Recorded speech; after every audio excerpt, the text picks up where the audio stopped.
Hello, I am Shahnawaz, and today we are starting the new chapter of science subject, that is chapter number 9, force and laws of motion. And this first part of video lecture we will study the topic force and its important category balanced and unbalanced force. जैसा कि chapter का नाम है force and laws of motion, it means कि कहीं ना कहीं हमें इस चैप्टर में फोर्स और लॉज ऑफ मोशन को, या मैं सिंपली कहूँ मोशन को, साथ में पढ़ना है। मोशन अभी ऑलरेडी हमने इसके पहले चैप्टर में पढ़ा है, मोशन को समझा है। What is motion? तो motion is nothing, it is a change in the position of object with respect to surrounding और with respect to time. Motion के रिस्पेक्ट में हमने इंपॉर्टेंट पैरामीटर भी स्टडी किए, स्पीड, वेलोसिटी, एक्सेलरेशन, ये सारे की सारे कहीं ना कहीं चेंज इन द डिस्प्लेसमेंट या चेंज इन द वेलोसिटी को शो कर रहे थे। इट मीन्स कि कहीं ना कहीं मोशन के पैरामीटर में चेंजेस को भी शो कर रहे थे। तो हमें तो इस बात की स्टडी करनी है कि ये जो चेंजेस हो रहे थे मोशन में, इट मीन्स कि कोई बॉडी रेस्ट में थी, वो अचानक से मोशन में आ गई, उसने चलना शुरू कर दिया एक पर्टिकुलर स्पीड और वेलोसिटी से। वो स्पीड और वेलोसिटी से चल रही है, फिर अचानक से उसकी वेलोसिटी में वेरिएशन आ गया, उसकी स्पीड में वेरिएशन आ गया, उसकी डायरेक्शन चेंज हो गई, अचानक से बॉडी जो है वो चलते चलते रुक गई। तो ये सब कैसे पॉसिबल हुआ? What is the cause of it all thing? Motion का कॉज क्या है? मोशन में होने वाले चेंजेस का कॉज क्या है?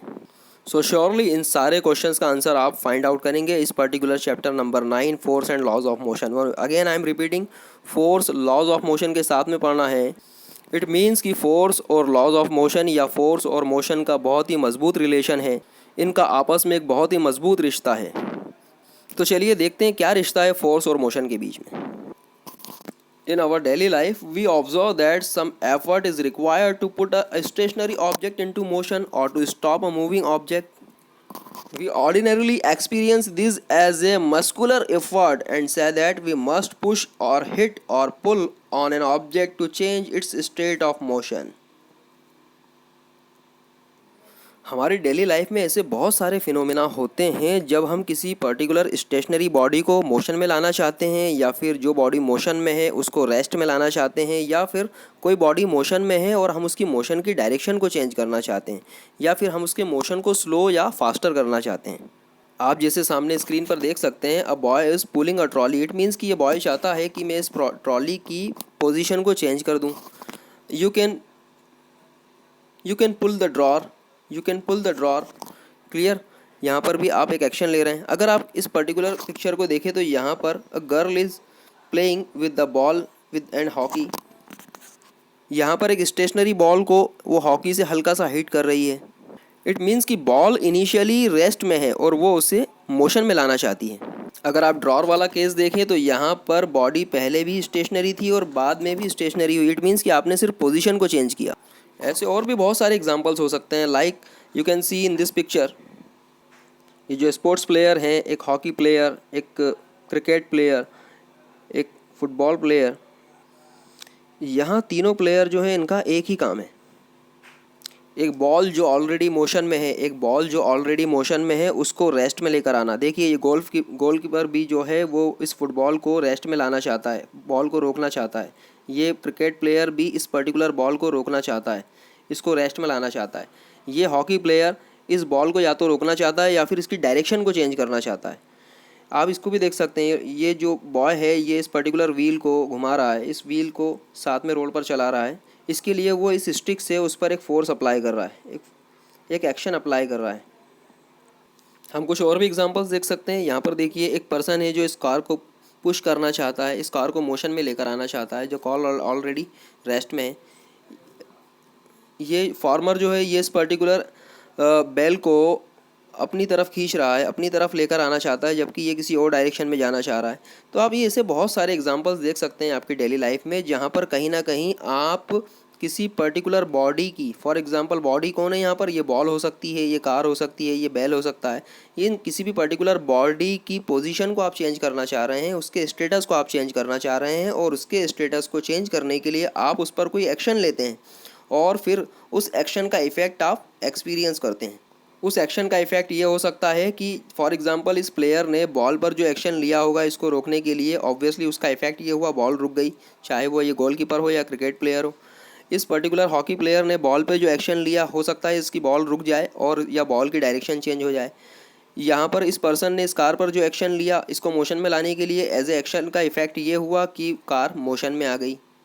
सो कहीं ना कहीं हम देखते हैं हमें जब भी मोशन को चेंज करने की ज़रूरत होती है या किसी रेस्ट वाली बॉडी को मोशन में लाना होता है या मोशन वाली बॉडी को रेस्ट में लाना होता है, तो हम उस पर एक्शन लेते हैं और फिर उस एक्शन के इफ़ेक्ट को हम फील करते हैं, उस एक्शन के इफ़ेक्ट को हम फील करते हैं। और वो एक्शन क्या हो सकता है? ऑब्वियसली अभी जैसा हमने देखा, वो एक्शन उस बॉडी को पुश करना हो सकता है, उस बॉडी को पुल करना हो सकता है, उस बॉडी को हिट करना हो सकता है। It means push, pull and hit, all are these actions creates their respective effects. So ये जो एक्शन है जिससे कोई ना कोई इफ़ेक्ट क्रिएट हो रहा है, so now we can say force is an effect, force is an action, force is an action which creates effect, force is an action which creates effect. Force एक ऐसा एक्शन है किसी body पर जो effect create करता है, effect create करता है। अच्छा, अब हम फोर्स की बात कर रहे हैं, तो क्या ऐसा कोई है यहाँ पर जिसने फोर्स को देखा हो या फोर्स को टेस्ट करके देखा हो कि ये मीठा है या नमकीन है? किसी ने देखा है, फोर्स को फील किया है कि ये गर्म है या ठंडा है, किसी तरह का है? ऑब्वियसली फोर्स को ना तो देखा जा सकता है, ना टेस्ट किया जा सकता है, ना उसको फील किया जा सकता है। हम सिर्फ और सिर्फ उस फोर्स के वजह से क्रिएट होने वाले इफ़ेक्ट को फील करते हैं या हम उसको देख पाते हैं। जब भी हम देखते हैं तो बेसिकली हम फोर्स को कभी भी नहीं देख सकते, ना उसको टेस्ट कर सकते हैं, ना उसको फील कर सकते हैं। हमेशा और हमेशा हम सिर्फ और सिर्फ उस फोर्स से क्रिएट होने वाले इफ़ेक्ट को फील करते हैं या फिर उसको देख सकते हैं या फिर उसको महसूस कर सकते हैं। आप जैसा देख सकते हैं इन एग्जांपल्स में, जो भी एक्शन लिया गया, जो भी एक्शन लिया, ऑब्वियसली इन प्लेयर्स ने इस बॉल पर जो एक्शन लिया था वो बेसिकली क्या था? एक फोर्स अप्लाइड था। फोर्स अप्लाइड था। इस बॉल को रोकने के लिए उन्होंने एक फोर्स लगाया, इस फुटबॉल को रोकने के लिए इन्होंने एक फोर्स लगाया। ये जो बॉय है इस पर्टिकुलर टायर को चलाने के लिए एक फोर्स लगा रहा है। ऑब्वियसली इन फोर्सेस का इफ़ेक्ट जो है वो ये फील कर रहे हैं। उन्होंने फोर्स का इफ़ेक्ट ये फील किया कि ये बॉल रुक गई या इस बॉल की डायरेक्शन चेंज हो गई या फिर ये जो टायर है ये पर्टिकुलर अपने रोटेशन में रहा। यहाँ पर इस पर्सन ने जब कार को पुश किया तो इन्होंने जो फोर्स अप्लाई किया इस पर्टिकुलर व्हीकल पर, तो इस फोर्स का ये इफ़ेक्ट उन्होंने फील किया कि कार जो है वो मोशन में आ गई। Clear?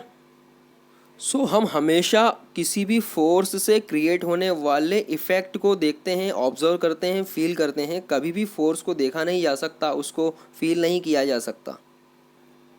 We always see or feel the effect of force. We always see or feel the effect of force. It can only be explained by describing what happens when a force is applied to an object. और effect को हम तभी describe कर सकते हैं जब हम किसी बॉडी पर फोर्स लगाएं और फिर उसका रिजल्ट देखें। फॉर एग्जांपल, यहाँ पर टेबल पर एक बॉल रखी हुई है, एक पर्सन ने इसको हल्का सा पुश किया या हिट किया, ऑब्वियसली बॉल मोशन में आ जाएगी। तो यहाँ पर इनके फोर्स का ये इफ़ेक्ट हुआ कि बॉल मोशन में आ गई और फिर इन्होंने इस मोशन को ऑब्जर्व किया और कहा कि हाँ, मेरा जो फोर्स था उसने इफ़ेक्ट क्रिएट किया और मैं अब उस इफ़ेक्ट को देख सकता हूँ। ये पर्सन ये इस पर्टिकुलर टेबल को देखिए या तो पुश कर रहे हैं या फिर पुल कर रहे हैं। दोनों ही केसेस में वो इस पर्टिकुलर टेबल की पोजीशन में चेंज पाएंगे। फाइनली मैं ये कह सकता हूँ कि इन्होंने जब इस पर्टिकुलर टेबल पर फोर्स लगाया या तो इस डायरेक्शन में या फिर इस डायरेक्शन में, एज ए रिजल्टेंट इन्होंने इस फोर्स से क्रिएट होने वाला जो इफ़ेक्ट है वो देखा कि इस पर्टिकुलर टेबल ने अपनी पोजीशन को चेंज कर लिया। सो फोर्स सिर्फ और सिर्फ पोजीशन ही चेंज नहीं करता, फोर्स जो है वो किसी ऑब्जेक्ट के शेप को भी चेंज कर सकता है। देखिए, आप समझ सकते हैं इस पर्टिकुलर एग्जांपल से। यहाँ पर एक स्प्रिंग नज़र आ रहा है आपको। इस स्प्रिंग को जब आप दोनों तरफ से equal and opposite force apply करेंगे इस तरह से, तो ये क्या हो जाएगा? एक्सपांड हो जाएगा, अपने शेप को चेंज कर लेगा, पहले से बड़ा हो जाएगा, इसकी लेंथ बढ़ गई। ठीक है, अगर मैं इसको दबाऊंगा इस स्प्रिंग को तो ऑब्वियसली किस तरह से कि फिर अगेन मैं दो equal and opposite compressive force लगा रहा हूँ, तो ये स्प्रिंग और दब जाएगा और कॉम्प्रेस हो जाएगा, फाइनली इसका शेप चेंज हो जाएगा। शेप चेंज का आप एग्जांपल इस देखिए, इस पर्टिकुलर बॉल में, इस बॉल पर आपने इक्वल एंड अपोजिट डायरेक्शन के अंदर दो इक्वल फोर्सेस लगा दिए। इससे क्या हुआ? इस पर्टिकुलर बॉल का शेप जो पहले स्फेरिकल शेप की थी अब वो ओवल शेप की हो गई। तो फोर्स सिर्फ और सिर्फ पोजीशन चेंज नहीं करता, सिर्फ और सिर्फ मोशन को चेंज नहीं करता, वो किसी ऑब्जेक्ट के शेप को भी चेंज कर सकता है। सो आई होप कि आपको फोर्स का कॉन्सेप्ट समझ में आया होगा। What is force and how it can be observed and what is the effect of force. अब फोर्स को और समझने के लिए हम इसकी एक इम्पॉर्टेंट कैटेगरी देखेंगे, that is balanced and unbalanced force. Balanced and unbalanced force, देखिए नाम से ही क्लियर हो रहा है, जब हम बोलते हैं कोई चीज़ बैलेंस है इट मीन्स कि वो बराबर बराबर है, कोई चीज़ अगर अनबैलेंस है इट मीन्स कि वो बराबर नहीं है, अनइक्वल है। इसको आप इस एग्जांपल से समझ सकते हैं। सपोज एक पर्टिकुलर टेबल लीजिए, उस टेबल पर आपने कोई ऑब्जेक्ट रख दिया है। फॉर एग्जांपल जैसा कि अभी आप देख पा रहे हैं इस वाले एक्टिविटी में या इस पर्टिकुलर डायग्राम में आप देख सकते हैं यहाँ पर इस पर्टिकुलर टेबल पर एक ऑब्जेक्ट रखा हुआ है। इस ऑब्जेक्ट को आपने दोनों डायरेक्शन से फोर्स अप्लाई करना शुरू किया। फॉर एग्जांपल आप देख सकते हैं यहाँ पर इस तरह से, सपोज़ आपने पहले लेफ़्ट डायरेक्शन में देन राइट डायरेक्शन में दोनों तरफ से आपने फोर्स लगाया। ख़ास बात यह है कि दोनों फोर्स F1 और F2 इक्वल हैं, बिल्कुल इक्वल हैं। अब ये दोनों फोर्स इक्वल और अपोजिट डायरेक्शन में एक्ट हो रहे हैं पूरी तरह से। एज ए रिज़ल्ट क्या होगा, इस बॉडी की पोजीशन में किसी तरह का कोई चेंजेस नहीं होगा। जैसा अभी हमने थोड़ी देर पहले पढ़ा कि फोर्स जो है वो इफेक्ट क्रिएट करता है, तो क्या यहाँ पर फोर्स इफेक्ट नहीं क्रिएट कर रहा? एक्चुअल में फोर्स तो इफेक्ट क्रिएट कर रहा है। देखिए ध्यान से, अगर आप देखें इसको, तो सपोज अगर इस वाले फोर्स F1 की बात करूँ जो इस तरह से राइट डायरेक्शन में अप्लाई हो रहा है, इसने इफेक्ट क्रिएट करना चाहा, ये इफेक्ट कि ये इस पर्टिकुलर ऑब्जेक्ट को राइट डायरेक्शन में मोशन करवाना चाहता है।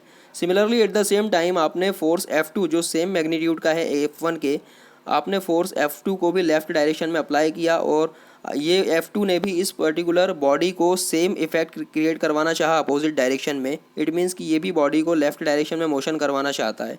दोनों फोर्सेस इक्वल हैं, अपोजिट हैं, दोनों ने सेम इफेक्ट क्रिएट किया हुआ है। एज ए रिजल्ट क्योंकि दोनों का इफेक्ट इक्वल एंड अपोजिट है, तो ये इफेक्ट एक दूसरे से कैंसिल आउट होगा और इस तरह से नेट रिजल्टेंट जो होगा वो ज़ीरो इफेक्ट होगा। यहाँ पर किसी तरह का कोई मोशन इस बॉडी में नज़र आने वाला नहीं है। तो हम बोल सकते हैं कि नेट फोर्स इस बॉडी पर लगने वाला क्या है, ज़ीरो है।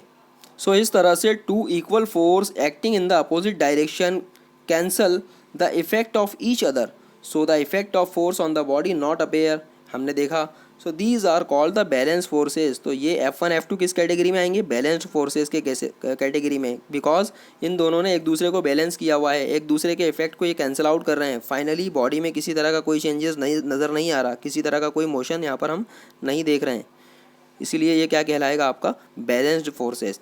अगर मैं इसी को थोड़ा सा एक्टिविटी को हम एक्सपांड करें और देखें कि हमने ये जो दो फोर्सेस अप्लाई किए थे F1 एंड F2, ये अगर अलग अलग मैग्नीट्यूड के होते तो सपोज F1 जो होता वो 100 न्यूटन का होता, F2 200 न्यूटन का होता, क्या होता, इससे क्या होता कि ये जो बॉडी है इस बॉडी के ऊपर इफेक्ट क्रिएट होता।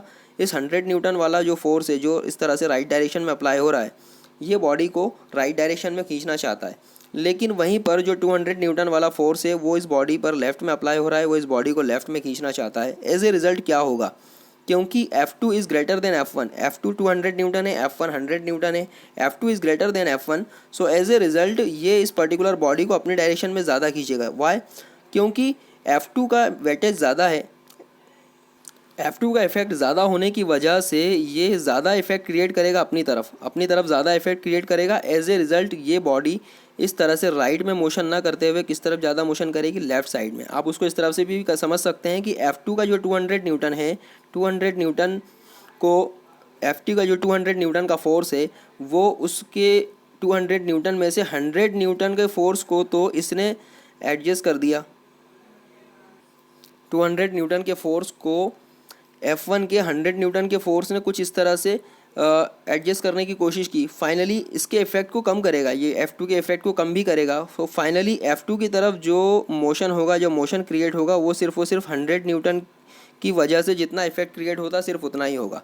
मतलब आप यहाँ पर देख सकते हैं कि अगर दो डायरेक्शंस में, दो अपोजिट डायरेक्शंस में फोर्सेस अप्लाई हो रहे हैं और अगर फोर्सेस अनइक्वल भी हैं, सपोज फोर्सेस क्या हैं, अनइक्वल भी हैं, तो अनइक्वल फोर्सेस होने की वजह से ये बॉडी में कोई ना कोई इफेक्ट तो क्रिएट होगा और वो इफेक्ट उसी डायरेक्शन में क्रिएट होगा जिस तरफ का फोर्स ज़्यादा है, पर वो जो इफेक्ट होगा वो इफेक्ट उतना ही क्रिएट होगा जितना इस बड़े फोर्स में से आप छोटे फोर्स को माइनस कर दो और जो रिमेनिंग बचता है उतना फोर्स जो इफेक्ट क्रिएट करता। मतलब आप सिंपल टर्म्स में समझ सकते हैं इसको कि यहाँ पर अगर 200 न्यूटन का फोर्स एक तरफ है और 100 न्यूटन का फोर्स एक तरफ है, तो फाइनली रिजल्टेंट जो फोर्स होगा वो कितना होगा 200 न्यूटन माइनस 100 न्यूटन, टोटल बचा 100 न्यूटन। सो 100 न्यूटन का फोर्स जितना इफेक्ट क्रिएट करता, यहाँ पर फोर्स उतना ही क्रिएट होगा 100 न्यूटन के इक्विवेलेंट, बट किस डायरेक्शन में होगा, उस डायरेक्शन में होगा जिस डायरेक्शन में फोर्स की वैल्यू ज़्यादा है। इट मीन्स कि यहाँ पर F2 200 न्यूटन है, इसकी वैल्यू ज़्यादा है, इसलिए इफेक्ट जो होगा वो 200 न्यूटन वाले फोर्स की डायरेक्शन में होगा। सो हम कह सकते हैं two unequal forces acting in the opposite direction में reduce the effect of one another in such a way the effect of resultant force appear in the direction of bigger force. अब force के respect में एक बात और important समझते हैं हम यहाँ पर। देखिए यहाँ पर कुछ पर्सन्स हैं जो किसी ब्लॉक को पुश कर रहे हैं, किसी ब्लॉक को पुश कर रहे हैं। ऑब्वियसली क्या होगा, हमें यहाँ पर ऐसा लग रहा है कि यहाँ पर फोर्स जो है वो सिर्फ एक ही डायरेक्शन में अप्लाई हो रहा है। हमें फोर्स किस तरह से लग रहा है कि फोर्स यहाँ पर सिर्फ एक ही डायरेक्शन में अप्लाई हो रहा है, इस तरह से। लेकिन एक्चुअल में ये जो फोर्स है ये इस सरफेस से भी रिलेटेड है, इस सरफेस से भी रिलेटेड है कहीं ना कहीं। कहीं ना कहीं जब हम फोर्स की बात करते हैं तो फोर्स कभी भी अकेला नहीं होता, फोर्स हमेशा पेयर में होता है। आपको हमेशा ये याद रखना है, force always acting in the pair, force always acting in the pair. Force कभी अकेला नहीं होता, वो हमेशा पेयर में होता है। सो अगर आपने दो फोर्सेस अप्लाई कर रखे हैं इक्वल एंड अपोजिट डायरेक्शन में, तो वहाँ तो आप इजीली दोनों फोर्सेस को समझ सकते हैं। लेकिन अगर मैं बात करूँ किसी ऐसी कंडीशन की जहाँ पर सिर्फ और सिर्फ एक ही डायरेक्शन में फोर्स अप्लाई हो रहा है, तो उस डायरेक्शन में जो सेकंड फोर्स होता है वो होता है force of friction. Force of friction, friction क्या होता है, फ्रिक्शन बेसिकली एक तरह का अपोजिंग फोर्स होता है। Friction is what, it is a opposing force. तो आप देख सकते हैं ये क्या होता है, अपोजिंग फोर्स होता है एक तरह का, जिसे हम फ्रिक्शन बोलते हैं। और ये हमेशा पेयर्ड होता है, it is always paired with the stationary force acting on the stationary body. जब भी कोई बॉडी स्टेशनरी है, आप उस पर फोर्स अप्लाई कर रहे हैं। अब ये ज़रूरी नहीं कि स्टेशनरी बॉडी हो, वो बॉडी मोशन में भी हो सकती है। इसको सिर्फ समझाने के लिए हमने यहाँ पर इस तरह से लिखा हुआ है। सो अगर कोई पर्टिकुलर बॉडी इस तरह से स्टेशनरी कंडीशन में है और आप उस पर किसी एक डायरेक्शन में फोर्स अप्लाई कर रहे हैं, तो इसका मतलब ये नहीं कि आपने उस पर्टिकुलर बॉडी पर एक ही फोर्स लगाया हुआ है। एक्चुअल में उस पर्टिकुलर बॉडी पर एक अपोजिट डायरेक्शन में फोर्स और अप्लाई हो रहा है, जो इसकी बॉडी की सरफेस की वजह से, या बॉडी जिस सरफेस पर, जिस फ्लोर पर रखी हुई है, उसकी रफनेस की वजह से अप्लाई हो रहा है। आप इस इफेक्ट को बिल्कुल इस तरह से समझ सकते हैं कि सपोज़ ये ब्लॉक स्टेशनरी किसी फ्लोर पर रखा हुआ था, ये पर्सन आए और इन्होंने इसको पुश करना शुरू किया। अब इन्होंने शुरू में तो थोड़ा सा फोर्स लगाया, थोड़ा सा एफर्ट लगाया, लेकिन वो इस ब्लॉक को हिला भी नहीं पाए, इस ब्लॉक को नहीं हिला पाए वो। एज ए रिज़ल्ट क्या हुआ, ये ब्लॉक स्टेशनरी पोजीशन के अंदर ही रहा। मतलब इन्होंने जो एक्शन अप्लाई किया, इन्होंने जो फोर्स अप्लाई किया, उसका कोई भी इफेक्ट यहाँ पर नज़र नहीं आया। उसका रीज़न क्या था, उसका रीज़न इतना सा था कि उस वक्त ये बॉडी जिस फ्लोर पर रखी हुई है, ये बॉडी जिस फ्लोर पर रखी हुई है, उस फ्लोर की वजह से या उस फ्लोर की रफनेस की वजह से, या फिर इस ब्लॉक का जो सबसे नीचे वाला जो पार्ट है, विच मीन्स कि इसका जो सबसे नीचे वाला सरफेस है, उस सरफेस की रफनेस की वजह से यहाँ पर एक अपोजिंग फोर्स अप्लाई जो हो रहा है, जिसे हमने फ्रिक्शन फोर्स कहा। उस फ्रिक्शन फोर्स की वैल्यू ज़्यादा है यहाँ पर, उस फ्रिक्शन फोर्स की वैल्यू क्या है, ज़्यादा है। अगर फ्रिक्शन फोर्स को एफ से बोल रहा हूँ और इसको मैं नॉर्मल एफ से बोल रहा हूँ, तो यहाँ पर एफ की वैल्यू ज़्यादा है एफ से। किस केस में, जब ये ब्लॉक हल भी नहीं रहा है, ये ब्लॉक अपनी पोजीशन चेंज नहीं कर रहा है। इन्होंने और फोर्स लगाया, थोड़ा और कोशिश की फोर्स लगाने की, ऑब्वियसली ब्लॉक ने हल्का सा मोशन करना शुरू किया। अब यहाँ पर इसका मतलब ये हो रहा है कि ब्लॉक हल्का सा मोशन कर रहा है, इट मीन्स कि कहीं ना कहीं जो फोर्स है, जो फोर्स अप्लाइड है, अब वो फ्रिक्शन फोर्स से क्या हो रहा है, थोड़ा ज़्यादा हो रहा है। तो यहाँ पर आप देख रहे हैं कि बेसिकली फोर्स कभी भी अकेला नहीं होता, फोर्स हमेशा क्या होता है, पेयर में होता है। तो इसीलिए यही एक रीज़न होता है कि कभी कभी हमें किसी बॉडी को पुश करने में, या किसी बॉडी को अपनी पोजीशन से चेंज करवाने में थोड़ा ज़्यादा फोर्स लगाना पड़ता है, क्योंकि उस पर्टिकुलर पीरियड में उस बॉडी से रिलेटेड जो फ्रिक्शन फोर्स है, जो उसकी बॉडी के निचली सरफेस से और जिस फ्लोर पर वो रखा हुआ है, उनके बीच में जो फ्रिक्शन फोर्स क्रिएट हो रहा है, जो अपोजिंग कैरेक्टरिस्टिक का है, वो थोड़ा ज़्यादा है। अगर इसीलिए कहा जाता है कि जब बॉडी किसी पर्टिकुलर स्मूथ सरफेस पर रखी है, जब बॉडी स्मूथ सरफेस पर रखी होती है, तो उस स्मूथ सरफेस पर रखी हुई बॉडी को पुश करना या पुल करना आसान होता है। पुश करना या पुल करना क्या होता है, आसान होता है। उसका रीज़न क्या होता है कि स्मूथ सरफेस जो होती है, उस स्मूथ सरफेस में जो फ्रिक्शन फोर्स होता है, इट मीन्स कि स्मूथ सरफेस का जो रफनेस होती है, उसकी जो रफनेस होती है, वो रफनेस बिल्कुल स्मूथ होती है, उस रफनेस बिल्कुल निग्लिजिबल होती है। तो रफनेस निग्लिजिबल होने की वजह से फ्रिक्शन जो होता है वो कम होता है, फ्रिक्शन फोर्स कम होता है, इसीलिए आप स्मूथ सरफेस पर आसानी से किसी भी बॉडी को पुश या पुल कर सकते हैं। वहीं अगर ऐसी कोई सरफेसेज होती हो थोड़ी सी रफ़ है, ज़्यादा रफ़ है, तो जो रफनेस होती है बॉडी सरफेस की वो डायरेक्टली प्रोपोर्शनल होती है फ्रिक्शन फोर्स के। तो इसीलिए यही रीज़न होता है कि किसी भी रफ़ सरफेस के ऊपर किसी बॉडी को पुश करना या पुल करना काफ़ी डिफ़िकल्ट होता है क्योंकि वहाँ पर फ्रिक्शन फोर्स ज़्यादा होता है, जो एक तरह की अपोजिंग कैरेक्टरिस्टिक का होता है और वो आपके फोर्स को कैंसिल आउट करता है सीधा सीधा। यही एक रीज़न होता है कि अगर आपने किसी बॉल को हिट किया और वो बॉल हिट करने के बाद थोड़ी देर बाद मोशन में जाकर फिर रुक जाती है, तो ऐसा इसीलिए होता है कि आपने उस पर्टिकुलर बॉडी जब स्टेशनरी थी, रेस्ट में थी, उसको आपने फोर्स अप्लाई किया जिससे वो मोशन में आ गई, लेकिन क्योंकि आपका फोर्स जो था वो आपने एक ही बार अप्लाई किया और उसका इफेक्ट जो है वो ज़्यादा देर तक नहीं रहेगा, लेकिन जिस सरफेस पर वो बॉल मूव कर रही है उससे रिलेटेड जो अपोजिंग फोर्स फ्रिक्शन फोर्स है वो हमेशा उसके कांटेक्ट में है और धीरे धीरे आपके फोर्स का इफेक्ट कम हो जाएगा और फ्रिक्शन फोर्स का इफेक्ट बढ़ता जाएगा, फाइनली वो बॉडी को रेस्ट में ले आएगा। यही एक रीज़न होता है कि अगर आप किसी बॉडी को अगर कंटिन्यूसली मोशन में रखना चाहते हैं तो आपको कंटिन्यूसली फोर्स उस पर अप्लाई करते रहना पड़ेगा। आप देख सकते हैं इस पर्टिकुलर एग्जांपल में भी इस बॉय को अगर इस टायर को कंटिन्यूसली मोशन में रखना है तो इसको हमेशा इस स्टिक से इस पर फोर्स अप्लाई करते रहना पड़ेगा ताकि ये फोर्स जो अप्लाइड फोर्स है वो इस सड़क का जो फ्रिक्शन फोर्स है उसके अपोज में कंटिन्यूसली वर्क करता रहे और इस फ्रिक्शन फोर्स को कैंसिल आउट करता रहे और फाइनली इसका जो अप्लाइड फोर्स है उसका इफेक्ट क्रिएट करता रहे जिससे टायर कंटिन्यूसली मोशन में रहेगा। So an object moves with a uniform velocity when the forces, it may be the pushing force और frictional force acting on the object are balanced and there is a no net external force on it. Clear? An object moves with a uniform velocity when the forces, pushing force or frictional force acting on the object are balanced and there is a no net external force on it. Clear? If an unbalanced force is applied to on the object, there will be change either in its position or in the direction of motion. तो I hope कि आप समझ गए होंगे कि किसी particular body को अगर आपको कंटिन्यूसली मोशन में रखना है तो आपको अपोजिंग फोर्स के इक्विवेलेंट फोर्स हमेशा अप्लाई करते रहना पड़ेगा। इट मीन्स कि आपको फोर्स को हमेशा अनबैलेंस करते रहना पड़ेगा।